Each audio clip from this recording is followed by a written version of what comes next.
മാർക്കോയും ഒരു അനിമലൊക്കെ പോലെ എടുക്കാൻ നോക്കി, പക്ഷെ ഫ്ലോപ്പായി. വാർ 2 ശേഷം ബോളിവുഡിൽ നിന്ന് വന്ന മറ്റൊരു ആക്ഷൻ തുടർ പരമ്പര. ഇത് തീർന്നില്ലേ? പ്രണയിക്കുന്നവർക്കും പ്രണയിക്കാനിരിക്കുന്നവർക്കും വേണ്ടിയുള്ള ഒരു പ്രണയ കാവ്യം ഭാഗി 4. വീണ്ടും നിങ്ങളോ? ഇതിന്റെ 3-ാം ഭാഗം കണ്ടതിന് ക്ഷീണം തന്നെ ഇതുവരെ മാറിയിട്ടില്ല. അപ്പോഴാണ് ഇവന്മാര് 4-ാം ഭാഗം കൊണ്ടുവരുന്നത്. ഞങ്ങൾ ഇത് വല്ലതും ചോദിച്ചാ നിങ്ങളുടെ അടുത്ത്? നിന്നോട് ഞാൻ ചായ ചോദിച്ചോടാ കുഞ്ഞിരാമ. അപ്പൊ പാടം തുടങ്ങുമ്പോൾ തന്നെ നമ്മുടെ കടുവ ഓടിക്കുന്ന കാർ ഒരു വലിയ ആക്സിഡന്റിൽ പെട്ട് അത് റോട്ടിൽ നിന്ന് തെറിച്ച് ഉരുണ്ട് നേരെ ഒരു റെയിൽവേ ട്രാക്കിലേക്ക് വീണ് അതിലൊരു ട്രെയിനും പിടിച്ച് ഹോസ്പിറ്റലിൽ കോമയിൽ കിടക്കുന്ന കടുവയും കടിച്ചുകൊണ്ടാണ്. അങ്ങനെ 7 മാസങ്ങൾക്ക് ശേഷം നമ്മുടെ കടുവ കോമയിൽ നിന്ന് ഉയർത്തെഴുന്നേൽക്കുകയാണ്. ബട്ട് ഗൈസ്, ആ കോമയിൽ നീറ്റതും കടുവയ്ക്ക് എന്തൊക്കെയോ ഹാലൂസിനേഷൻസ് ആണ്. എനിക്ക് പണ്ടൊരു പ്രേമം ഉണ്ടായിരുന്നെന്നും അവളും എന്റെ ഒപ്പം ആ കാർ അടിച്ച സമയത്ത് ഉണ്ടായിരുന്നെന്നൊക്കെ. ഇത് മാത്രമല്ല, ഇവൻ എന്തൊക്കെയോ ഭ്രാന്ത് പോലെയൊക്കെയാണ്. അതായത് ചുമ്മാ റോഡിലൂടെ പോകുന്ന ആൾക്കാരുടെ ഇടയിലേക്ക് ഒരു കറന്റ് കമ്പിയും പിടിച്ച് ഓടിക്കേറി ചെല്ലും.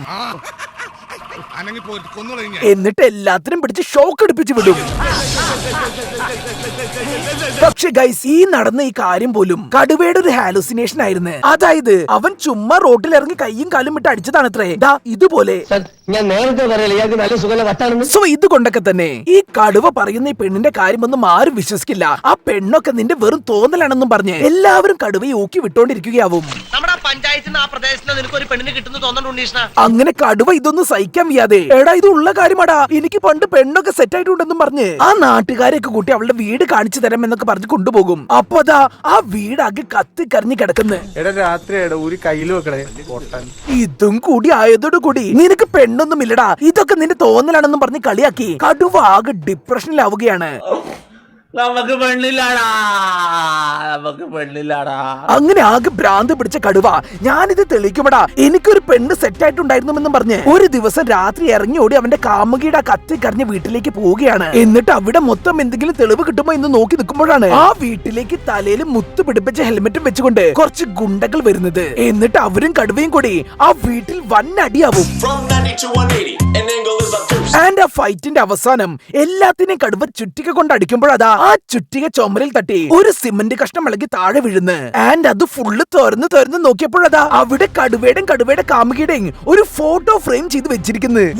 യെസ് ഗൈസ്, ആ കാമുകി അവന്റെ ഹാലൂസിനേഷൻ ഒന്നും അല്ലായിരുന്നു, അവള് റിയൽ ആയിരുന്നു അത്രേ.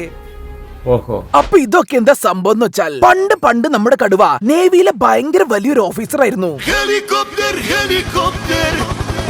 സോ ഗൈസ്, അങ്ങനെ ഒരു ദിവസം അവൻ ഒരു കടൽ കൊള്ളക്കാരനെ പിടിക്കാൻ വേണ്ടി ഏതോ ഒരു പാട്ട് സെറ്റിലൂടെ ഇങ്ങനെ യൂണിഫോമും ഇട്ട് ഓടുകയാവും. അപ്പോഴാണ് നമ്മുടെ നായിക ആലിഷ അവിടെ നിന്നൊരു സെൽഫി എടുക്കുന്നത്. അത് കണ്ടതും കടുവ അവളുടെ ഫോൺ തട്ടിപ്പറിച്ച് എറിഞ്ഞ് ആ കടൽ കൊള്ളക്കാരനെ എറിഞ്ഞു വീഴ്ത്തുകയാണ്. അപ്പൊ തന്റെ ഫോൺ പിടിച്ച് വലിച്ചെറിഞ്ഞത് ചോദിക്കാൻ വേണ്ടി ആലിഷ കടുവയുടെ അടുത്ത് പോകും. എന്നിട്ട് പറയും, താൻ എന്ത് പണിയാണ് കാണിച്ചത്, എനിക്ക് ഫോണില്ലാതെ ജീവിക്കാൻ പറ്റില്ല എന്നൊക്കെ.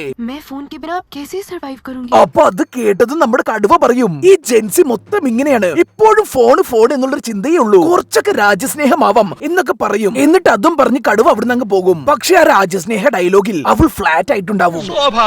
അങ്ങനെ ഇങ്ങനെ ഇരിക്കുന്ന സമയത്താണ് കടുവ ഒരു ഹോസ്പിറ്റലിലേക്ക് പോകുന്നത്. അപ്പതാ അവളാണത്ര അവിടുത്തെ ഡോക്ടർ. മാത്രമല്ല അവൾ വളരെ യാദൃശ്ചികമായി അവിടെ കിടക്കുന്ന ഒരു രോഗിയോട് പറയുകയാണ്, ഞാൻ ഒരുപാട് പേഷ്യൻസ് ഉള്ള ഒരു ഡോക്ടറാണ്, ഈ പേഷ്യൻസിന്റെ ഒക്കെ കാര്യങ്ങൾ ഞാൻ ഈ മൊബൈൽ വഴിയാണ് അറിയണതെന്ന് പറയും. അത് കേട്ടതും കടുവ, ഓ ഇതുകൊണ്ടായിരുന്നല്ലേ ഇവൾ ഈ ഫോണില്ലാതെ എനിക്ക് ജീവിക്കാൻ പറ്റില്ല എന്നൊക്കെ പറഞ്ഞിരുന്നത്, എന്തൊരു മനുഷ്യ സ്നേഹമുള്ള സ്ത്രീ എന്നും പറഞ്ഞ് കടുവയ്ക്ക് ഇവളോട് ഭയങ്കര പ്രേമം വരികയാണ്. അങ്ങനെ ഇവര് രണ്ടുപേരും പ്രേമത്തിലാവുകയാണ്. ഇനി ഇവരുടെ പ്രേമത്തിന്റെ ലെവൽ എന്നൊക്കെ പറഞ്ഞാൽ ഒരു ദിവസം ഇവര് രണ്ടുപേരും ഒരു കഫേയിൽ ഇങ്ങനെ ഇരിക്കുകയാവും. അപ്പൊ അതവിടേക്ക് കുറച്ച് ചെക്കന്മാര് തോക്കും കൊണ്ട് വന്ന് വെടിവെപ്പ് നടത്തുന്നു. അത് കണ്ടതും കടുവ അതിൽ കയറി ഇടപെടും. പക്ഷെ ഗൈസ്, ആ ചെക്കന്മാര് നമ്മുടെ കടുവയുടെ തലയ്ക്ക് തോക്കും ചൂണ്ടി അടങ്ങി നിക്കട എന്നും പറഞ്ഞ് നിർത്തും. ആൻഡ് അത് കണ്ടതും നമ്മുടെ ആലിഷ അങ്ങോട്ടേക്ക് വന്ന് ആ തോക്കെടുത്ത് അവളുടെ തലയ്ക്ക് നേരെ വെച്ച് കടുവേനെ വെറുതെ വിടടാ, പകരം എന്നെ കൊന്നു എന്ന് പറയും. ആ ലെവല് പ്രേമമാണ്. അങ്ങനെ അവര് പ്രേമിച്ചിങ്ങനെ നടക്കുമ്പോഴാണ് ഒരു ദിവസം അവർ കാറിൽ പോകുമ്പോൾ ആ ആക്സിഡന്റ് സംഭവിച്ചവര് റെയിൽവേ ട്രാക്കിൽ കിടക്കുന്നത്. ആൻഡ് ആ സമയം നമ്മുടെ കടുവ അവർക്ക് നേരെ ചീറി പാഞ്ഞു വരുന്ന ട്രെയിനിലേക്ക് ഇങ്ങനെ നോക്കി നിൽക്കുകയാവും. ആ ഗ്യാപ്പിൽ നമ്മുടെ ആലിഷനെ കുറച്ച് ഗുണ്ടകൾ വന്ന് കിഡ്നാപ്പാക്കി കൊണ്ടുപോകും. എന്നിട്ട് അവള് സഞ്ജീതത്തിന്റെ വീട്ടില് ഒരു കടുവേനെ കാവലിരുത്തി കെട്ടിയിട്ടിരിക്കുകയാവും. ആൻഡ് നമ്മുടെ കടുവേനെ ആ ട്രെയിൻ തട്ടിപ്പിച്ച് കോമയിലും ആക്കിയിട്ടുണ്ടാവും. അപ്പൊ ഇതെന്താ സംഭവം? ഇവരെന്തിനാ കിഡ്നാപ്പിംഗ് നടത്തിയെന്നൊക്കെ ചോദിച്ചാൽ ഈ സഞ്ജയ് ദത്ത് ഭയങ്കര വലിയൊരു ഡോണാണ്. ആൻഡ് ഇവനൊരു കാമുകി ഉണ്ടായിരുന്നു ഗൈസ്. അവളാണെങ്കിലോ ശരിക്കും നമ്മുടെ കടുവയുടെ കാമുകിനെ ഒരു അച്ചിലിട്ട് വാർത്ത പോലെയും. ഇനി ഇവരുടെ പ്രേമത്തെ പറ്റി പറയുകയാണെങ്കിൽ അതിഭീകരമായ ഒരു ഐറ്റം ആണത്. അതായത് ഒരു ദിവസം നമ്മുടെ സഞ്ജീതത്തിന്റെ കാമുകിനെ ഒരുത്തൻ കേറി ഒന്ന് തൊടും. അപ്പത് അവൾ അവന്റെ കയ്യും വെട്ടിയെടുത്ത് സഞ്ജീതത്തിന്റെ മുന്നിൽ കൊണ്ടുപോയിട്ട് പറയും, നീ അല്ലാതെ വേറൊരുത്തനും എന്നെ തൊടുന്നത് എനിക്കിഷ്ടമല്ല, അതുകൊണ്ട് ഞാൻ ഇവന്റെ കയ്യങ്ങ് വെട്ടിയെന്ന്. അങ്ങനെ ഇവളും സഞ്ജീതത്തും കൂടി കല്യാണം കഴിക്കാൻ നിൽക്കുമ്പോഴാണത് സംഭവിക്കുന്നത്. ആ കല്യാണ പന്തലിൽ കുറെ ഗുണ്ടകൾ വന്ന് അവിടെ വൻ അടി നടക്കുകയാണ്. ആൻഡ് ആ അടിയുടെ അവസാനം നമ്മുടെ സഞ്ജീതത്തിന്റെ കാമുകി വെടികൊണ്ട് പടമാവും.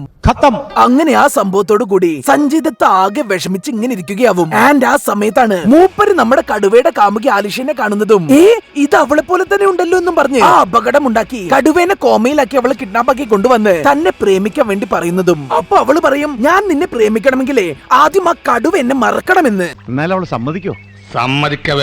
അങ്ങനെ അതും കേട്ട് നമ്മുടെ കടുവേനെ കൊണ്ട് ഇവൾ വെറും ഒരു തോന്നലാണെന്ന് തോന്നിപ്പിച്ച് അവളെ മറന്നു കളയാൻ വേണ്ടി സഞ്ജീതത്ത് നല്ല ചോള എണ്ണി കൊടുത്ത് ക്രിയേറ്റ് ചെയ്തതാണ് അവന്റെ ഈ ഹാലൂസിനേഷൻസ് ഒക്കെ. മനസ്സിലായ എന്തേലും? അതായത് കടുവയുടെ ആദ്യത്തെ ഫൈറ്റ് ഒക്കെ ഇല്ലേ, അതൊക്കെ ശരിക്കും സഞ്ജീതത്ത് കുറെ ജൂനിയർ ആർട്ടിസ്റ്റിനൊക്കെ വെച്ച് ഒരു സെറ്റ് ഇട്ട് ക്രിയേറ്റ് ചെയ്തതാണ്. എന്നിട്ട് ആ ഫൈറ്റ് കഴിഞ്ഞതും അടുത്ത ദിവസം ഈ ഫൈറ്റ് ഒന്നും നടന്നിട്ടില്ല എന്നും പറഞ്ഞ് കടുവയ്ക്ക് അവൻ തുള്ളി കളിക്കുന്ന ഒരു വീഡിയോയും കാണിച്ചു കൊടുത്ത് ഇതൊക്കെ നിന്റെ ഹാലൂസിനേഷൻ ആടാ മലരെ എന്നും പറഞ്ഞ് നമ്മുടെ കടുവനെ പറ്റിക്കുകയായിരുന്നു. ഇവൻ ആരുടെ ഈ കടുവ എന്ന് പേരിട്ടെ? ഇവൻ കടുവയല്ല, കഴുതയാണ്, കഴുത. അങ്ങനെ ഇമാതിരി ബ്രഹ്മാണ്ട സെറ്റൊക്കെ ഇട്ട് നമ്മുടെ കടുവേനെ ഇങ്ങനെ പറ്റിച്ച് പോവുകയായിരുന്നു സഞ്ജീതത്ത്. പക്ഷെ ലാസ്റ്റ് വെച്ച സിമന്റ് പൊട്ടിയപ്പോ പാളിപ്പോയി. എടാ, നിനക്ക് ഇത്രയൊക്കെ ചെയ്യാൻ കഴിവുണ്ടല്ലോ, എന്നിട്ടാണ് നീ അവളുടെ വീട്ടിൽ നിന്ന് ഫോട്ടോ ഫ്രെയിം എടുത്ത് മാറ്റാതെ അതിന്റെ മേലെ മൈദമാവ് കുഴിച്ച് തേച്ച് വെച്ചത്? എടാ, നീ ശരിക്കും മണ്ടനാണോ അതോ മണ്ടനെ പോലെ അഭിനയിക്കാണോ? ശരിക്കും മണ്ടനാണ്. അങ്ങനെ സഞ്ജീതത്ത് എന്തൊക്കെ പരിപാടി ചെയ്തിട്ടും ആലിഷ മൂപ്പരെ പ്രേമിക്കുന്നേ ഇല്ല. അങ്ങനെ അവസാന സഞ്ജീതത്ത് ഒരു ചീപ്പ് നമ്പർ ഇറക്കുകയാണ്. അതായത് അവൾക്ക് നമ്മുടെ കടുവ ഒരു പെണ്ണിന്റെ ഒപ്പം കിടക്കുന്ന ഒരു ഫോട്ടോ കാണിച്ചു കൊടുത്ത് അവൻ നിന്നെയൊക്കെ മറന്ന് കൈവിട്ടു പോയി മോളെ എന്ന് പറയും. മാത്രമല്ല അവന്മാര് നമ്മുടെ കടുവയെ കിഡ്നാപ്പാക്കി സഞ്ജീതത്തിന്റെ അധോലോകത്തിലേക്ക് കൊണ്ടുവന്ന് അവന്റെ കാമുകി ആലിഷനെ കൊല്ലുമെന്നും ഭീഷണിപ്പെടുത്തി കടുവേനെയും കൊണ്ട് അവളോട് മറ്റേ കാര്യം പറയിപ്പിക്കും, ഞാനിപ്പോ ആ ഫോട്ടോയിൽ കണ്ട പെണ്ണിന്റെ ഒപ്പമാണ് പൊറുതിയെന്ന്. അത് കേട്ടതും ആകെ ദേഷ്യം വന്ന ആലിഷ സഞ്ജീതത്തിനോട് പറയും, സഞ്ജീതത്ത നമുക്ക് കെട്ടാമെന്ന്. അങ്ങനെ സഞ്ജയ്ദത്തും ആലിഷയും കൂടി കല്യാണം കഴിക്കാൻ പോവുകയാവും. ഇവിടെ കടുവേനാണെങ്കിലോ സഞ്ജയ്ദത്തിന്റെ ഗുണ്ടകൾ കൊണ്ടുപോയി കൂലിരാജിന്റെ മിഷീനും വെച്ച് ഷോക്ക് എടുപ്പിച്ച് കൊല്ലാൻ നോക്കുകയാണ്. പക്ഷി കടുവയ്ക്ക് എന്ത് ഷോക്ക്, മൂപ്പര് കൂലിരാജിന്റെ എന്നും പറഞ്ഞ് അതൊക്കെ പൊട്ടിച്ചെറിഞ്ഞ് അവിടുന്ന് വൻ ഫൈറ്റ്. ഇപ്പുറത്ത് പള്ളിയിലാണെങ്കിലോ സഞ്ജയ്ദത്തിന്റെ മാലിഷയുടെയും കല്യാണം അടിപൊളിയെ നടന്നുകൊണ്ടിരിക്കുകയാണ്. ആൻഡ് ഈ കല്യാണവും കടുവയുടെ അടിയും ഇങ്ങനെ ഇടവിട്ട് കാണിക്കണം. അവസാനം കടുവ ആ ഗുണ്ടകളൊക്കെ അടിച്ചു കൊന്ന് കല്യാണം നടക്കുന്ന പള്ളിയിലേക്ക് വരികയാണ്. എന്നിട്ട് ആ പള്ളിന്ന് സഞ്ജയ്ദത്തും കടുവയും കൂടി വൻ അടി. പക്ഷെ ഗൈസ്, ആ അടിയിൽ സഞ്ജയ്ദത്ത് നമ്മുടെ കടുവനെ അടിച്ച് റൊട്ടിയാക്കിയിടും. എന്നിട്ട് സഞ്ജയ്ദത്ത് ആലിഷയ്ക്ക് ഒരു തോക്കും കൊടുത്തിട്ട് പറയും, ദാ ഇവനെ വെടിവെച്ച് കൊന്നു എന്ന്. അങ്ങനെ ആലിഷ നമ്മുടെ കടുവേനെ വെടിവെച്ച് കൊല്ലാൻ പോവുകയാവും. ആൻഡ് അവിടെയാണ് ഒരു ട്വിസ്റ്റ്. അതെന്താന്ന് വെച്ചാൽ സഞ്ജയ്ദത്ത് കടുവേനെ ഭീഷണിപ്പെടുത്തി ആലിഷയുടെ അടുത്ത് അവനിപ്പോൾ വേറെ പെണ്ണിന്റെ ഒപ്പമാണെന്ന് പറയിപ്പിച്ചില്ലേ, ആ സമയത്ത് കടുവയും ആലിഷയും അവരുടെ കൈയിതാ അവരുടെ പഴയ ഫോട്ടോയിലെ പോലെ ഒരു ഹാർട്ട് സിമ്പിൾ പിടിച്ചിട്ടുണ്ടായിരുന്നു. യെസ് ഗൈസ്, നമ്മുടെ കടുവ ആലിഷയ്ക്ക് അതൊരു സിഗ്നൽ കൊടുത്തതായിരുന്നു. അവിടെ നടന്നത് ഇവളെ കണ്ടുപിടിച്ച അധോലോകത്ത് നിന്ന് പുറത്ത് കൊണ്ടുവരാനുള്ള ഒരു ഡ്രാമയായിരുന്നത്രേ. അങ്ങനെ ലാസ്റ്റ് അപരാധങ്ങളൊക്കെ കണ്ട് തന്റെ ആത്മാർത്ഥ പ്രണയം സക്സസ് ആവാത്ത വിഷമത്തിൽ നിൽക്കുന്ന സഞ്ജയ്ദത്തിന്റെ തലയിൽ ആ പള്ളിയിലെ യേശുക്രിസ്തുവിന്റെ പ്രതിമ വീണ് മൂപ്പരങ്ങ് തട്ടിപ്പോവുകയാണ്. ആൻഡ് അങ്ങനെ അവസാനം പ്രേമത്തിന് വേണ്ടി ഇത്രയൊക്കെ ചെയ്ത് നിങ്ങളൊരു സംഭവമാണെന്നും പറഞ്ഞ് നമ്മുടെ സഞ്ജയ്ദത്തിന് വേണ്ടി ഒരു കല്ലറയും കെട്ടിക്കൊടുത്ത് അവിടെ നിന്നൊന്ന് പ്രാർത്ഥിച്ച് കടുവയും ആലിഷയും കൂടി ഒരു ഡാൻസ് കളിക്കാൻ പോകും.